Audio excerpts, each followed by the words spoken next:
கீழே கீழே நம்ம போட்டா இது இவ்வளவு கிடைச்சிருக்குமா நமக்கு ஃப்ரெஷ் கிரீம். அதை எடுத்து பத்திரம் பண்ணி வச்சனாலதான் இதெல்லாம். ஆனா ஃப்ரீசர்ல தான் ஸ்டோர் பண்ணணும், வெளி ஃப்ரிட்ஜ்ல வைக்காதீங்க. நான் ஃப்ரீசர்ல தான் ஸ்டோர் பண்ணி வச்சிருக்கேன். நீங்களும் என்ன பண்ணிருங்க, ஃப்ரீசர்ல ஸ்டோர் பண்ணி வச்சுக்கோங்க. இது ரொம்ப ரொம்ப பயனுள்ளதா இருக்கும் இது. அதே மாதிரி இப்போ தயிரோ பாலோ நம்ம எதுவா இருந்தாலும் வெயில் நேரத்துக்கு நமக்கு எல்லாமே தேவைப்படும். அது வந்து நல்ல இதா இருக்கும்.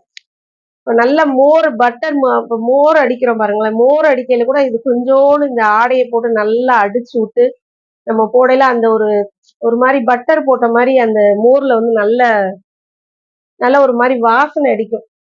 நம்ம எல்லாத்துக்குமே இந்த ஆடையை வந்து நம்ம யூஸ் பண்ணிக்கலாம்.